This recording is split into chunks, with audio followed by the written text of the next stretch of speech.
میرے نبی پاک علیہ السلام نے فرمایا ایک بندہ گنجا تھا، کوئی شے نہیں تھی، سر پہ بال بھی نہیں تھے، رویا کرتا۔ اللہ تعالیٰ نے فرشتے کو بھیجا، تجھے کیا چاہیے؟ تو کہنے لگا بال آ جائیں اور تھوڑا مال آ جائے۔ فرشتے نے ہاتھ پھیرا تو بال بھی آ گئے تو بکریاں بھی آ گئیں، لائنیں لگ گئیں، مال ہی مال ہو گئی۔ دوسرے کے پاس گیا، وہ کوڑا تھا، اس کو جا کے کہا کیا چاہیے؟ کہنے لگا شفا ہو جائے اور کچھ اللہ تعالیٰ آسانی کر دے۔ شفا بھی ہو گئی، گائیں بھی دے دی، بھینسیں بھی دے دی، مال ہی مال ہو گئی۔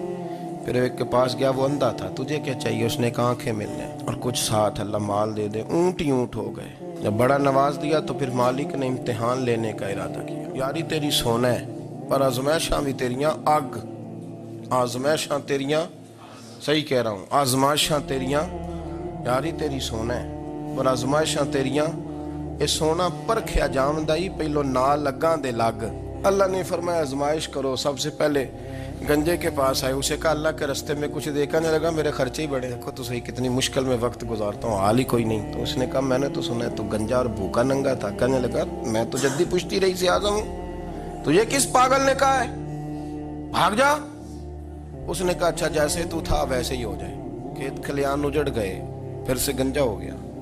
حضور علیہ السلام فرمانے لگے، پھر وہ اس کے پاس گیا جو کوڑا تھا، اسے کہا کچھ دے۔ کہنے لگا خرچے ہی بڑے، اب پوچھ لیں کسی امیر آدمی سے، کہے گا چکی کے نیچے ہاتھ ہے میرا، میرے سے زیادہ تو اب پریشان بندہ ہی کوئی نہیں، کیا بتاؤں آپ کو، اتنا ٹیکس ہے، اتنا جرمانہ ہے، فلانی شے، بڑا کچھ گنواتے ہیں لوگ۔ اس نے کہا میں نے تو سنا تو پہلے کوڑا تھا۔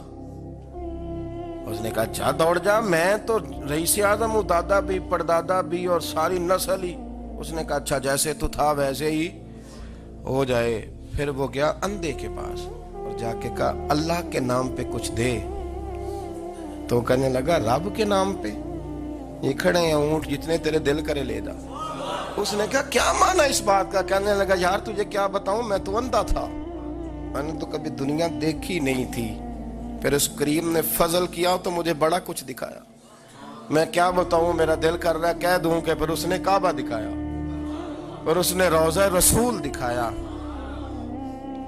پھر اس نے ریاض الجنہ کے سجدے دکھائے، پھر اس نے اپنے محبوب کے دروازے کی رونقیں دکھائیں، اس نے بڑا کچھ دیا، اس نے بڑا نوازا۔ میرے پاس تو شاید میں بدکار پرانا خادم، کسے در ملی نہ ٹوئی، یہ تے واصف یار نے نظر جو کی تھی، پھر واصف ہی ہوئی، یہ تو اس کا کرم ہوا۔ تو یہ وہ کہنے لگا تو اللہ کے نام پہ جان مانگ، میں وہ بھی دینے کو تیار، میرے پاس تو شے ہی کوئی نہیں تھی، مجھے تو اپنا پتہ ہے، میں تو کوئی شے نہیں تھا، کچھ نہیں تھا میرے پاس، یہ تو ان کا کرم ہے کہ روخ ان کا ادھر ہے، اور مختصر سی میری